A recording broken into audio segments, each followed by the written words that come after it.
एक सुंदर गांव में अब्दुल्ला हद और हया फातिमा अपने माता पिता के साथ खुशहाल जीवन जी रहे थे। गांव की हवा सुगंधित थी और हर जगह खुशी का माहौल था। आज एक खास दिन था। गांव में एक बड़ा मेला लगने वाला था। ये शुरू होने वाला था। हर बच्चा, हर बूढ़ा, हर जवान उस दिन का बेसब्री से इंतजार कर रहा था। सुबह मेले की खबर सुनकर अब्दुल्ला हद घर की ओर दौड़ा और खुशी से चिल्लाया, माँ, पिताजी, आज मेला लगने वाला है। चलो सब चलते हैं। क्या आप चलेंगे? हया फातिमा, जो अभी भी चाय का कप लेकर बैठी थी, खुशी से उछल पड़ी। हाँ भाई, हमें भी चलना चाहिए। मैंने अपनी सबसे अच्छी फ्रॉक निकाल ली है।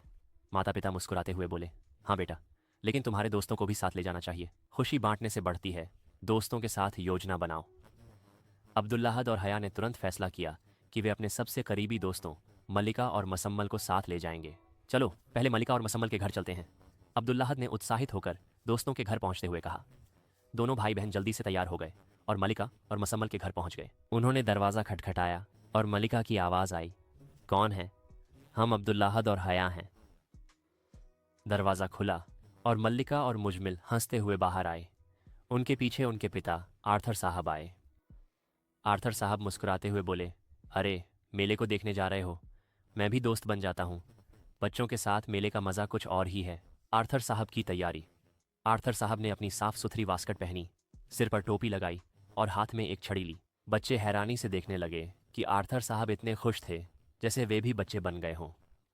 चलो सब चलते हैं, आज हम बहुत मज़ा करेंगे, आर्थर साहब ने कहा।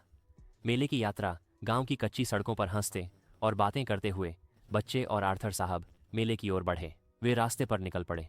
खेतों की हरियाली, हवा में उड़ती पतंगें और पेड़ों की छाया ने यात्रा को और भी सुंदर बना दिया। जैसे ही वे मेले के पास पहुंचे, मेले की पहली झलक, रंग बिरंगे झंडे, झूले, ऊंट, घोड़े और अन्य सुगंधित खुशबू ने सभी को मदहोश कर दिया।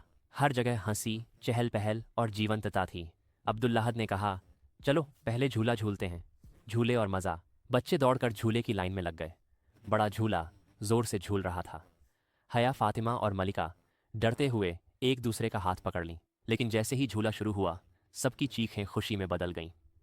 आर्थर साहब नीचे खड़े होकर बच्चों की तस्वीरें ले रहे थे और खुश थे। खाने की सुगंध।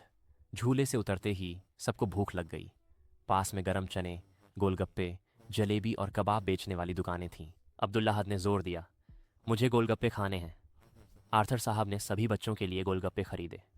सबने अपनी पसंद का रंग चुना और मज़े से खाया। अभिनेता और बंदर का शो खाने के बाद वे एक तरफ से आ रही आवाज़ों की ओर बढ़े। एक अभिनेता अपने बंदर के साथ प्रदर्शन दिखा रहा था। बंदर की हरकतें देखकर बच्चे हंसी से लोटपोट हो गए। मुजमिल ने कहा, काश मेरे पास भी ऐसा बंदर होता। आर्थर साहब हंसते हुए बोले, पहले खुद का ख्याल रखो, फिर बंदर पालना। उपहार खरीदना। मेले में छोटे छोटे स्टॉल, कंगन, टोपी और किताबें भी बिक रही थीं। हया फातिमा ने अपनी जेब से कुछ सिक्के निकाले और एक सुंदर गुलाबी कंगन खरीदा। ये बहुत सुंदर है,